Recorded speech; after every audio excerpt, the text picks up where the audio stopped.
असास news के नाज़रीन अस्सलाम वालेकुम। अमजद इरशाद चौधरी नई वीडियो के साथ आपकी खिदमत में हाजिर है।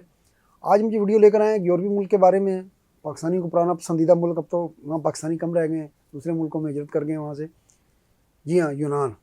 वहाँ पर जो है जो लोग गैर कानूनी तौर पर वहाँ पर जो दाखिल हो रहे हैं उसके बारे में, और जो जिनके असाइलम केस रिजेक्ट हो गए हैं उसके बारे में यूनान ने एक इंतहाई सख्त कानून मंजूर कर लिया है। हम उसके बारे में बताएंगे। और दूसरा ये है कि यूनान की आबादी तेज़ी से कम हो रही है और यूनानी वज़ीर-ए-आज़म ये अच्छा वो यूरोप की सबसे कदीम आबादी है यूनान। आपको पता है यूनानी मिस्री तहज़ीब जो है और ईरानी तहज़ीब, ये दुनिया की सबसे कदीम तहज़ीबें। तो इस पे उन्होंने कहा है कि ये इस तरह अगर आबादी कम होती रही तो यूनानी कौम का वजूद ख़तरे में पड़ जाएगा। तो उन्होंने आबादी बढ़ाने के लिए लोगों को, यानी ज़्यादा बच्चे पैदा करने के लिए लोगों को टैक्स ब्रेक्स यानी बरात और बोनस वगैरह देने का ऐलान किया है। तो उस पर भी बात करेंगे। तो उससे पहले अगर हम बात करें आबादी के मामले पर, तो इस वक्त यूनान की आबादी तकरीबन 1 करोड़ 3 लाख है। लेकिन उनकी जो शरह पैदाइश है, अगर ये आबादी बरकरार रखनी हो तो हर जोड़े के कम से कम 2 बच्चे होने चाहिए, और फिर 2-3 जोड़ों के बाद जो है ना एक बच्चा इजाफी भी होना चाहिए। लेकिन इस वक्त जो है यूनान की जो शरह पैदाइश है वो 1.4 है। यानी आप अंदाज़ा करें कि 2 जोड़ों में भी 2 बच्चे नहीं हैं। तो ये जो है इस सूरत की वजह से अब जो है 2050 यानी अगले 25 सालों में ये कह रहे हैं कि उसकी यूनान की आबादी जो है 20 से 25 लाख जो है वो कम हो जाएगी।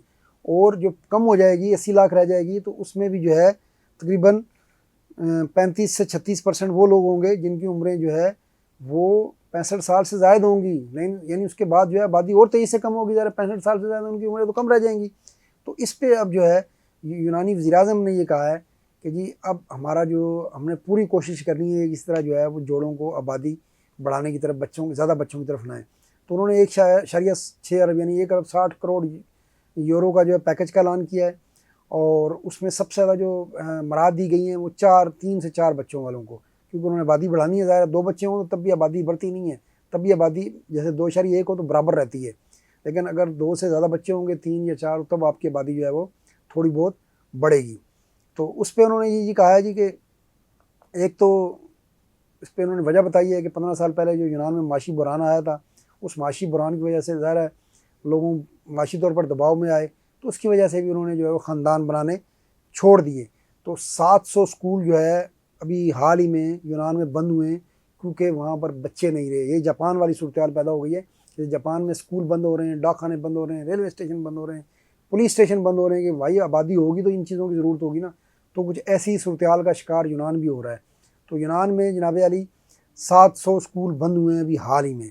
अच्छा, फिर हुकूमत ये भी कह रही है कि जब जो माशी बुरहान आया पिछले 15 सालों में, अब तो यूनान की मैशत ज़ाहिर बहाल हो गई है, तो उस दौरान 5 लाख जो यूनानी हैं वो मुल्क छोड़ कर भी चले गए। तो उन 5 लाख यूनानियों को वापस लाने के लिए भी जो है वो हुकूमत जो है वो कोशिश करेगी। अच्छा, जो टैक्स ब्रेक्स दिए उसमें उन्होंने ये कहा जी कि ऐसे देहात या कस्बे जहाँ 1500 से आबादी कम है वहाँ के लिए टैक्स उन्होंने बिल्कुल ख़त्म कर दिया है।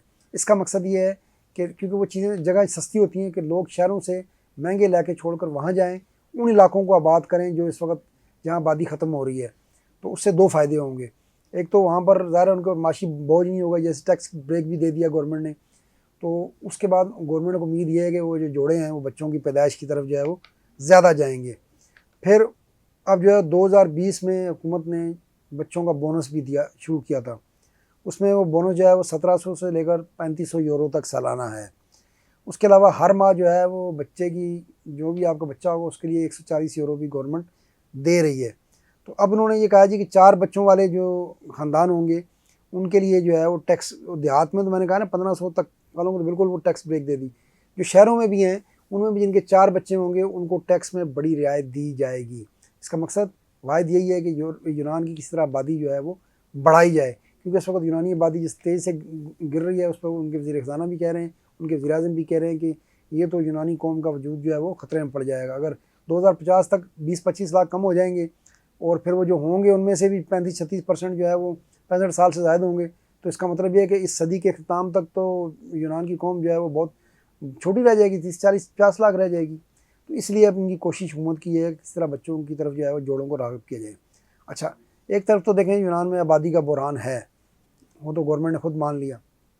लेकिन अब जो यूनान की हुकूमत है पिछले 8-10 सालों से, ये तारकीन वतन को लाकर आबादी बढ़ाने के वो उसमें हक में नहीं है, और इसने मुसलसल जो है वो सख्त पॉलिसी अपना रखी है।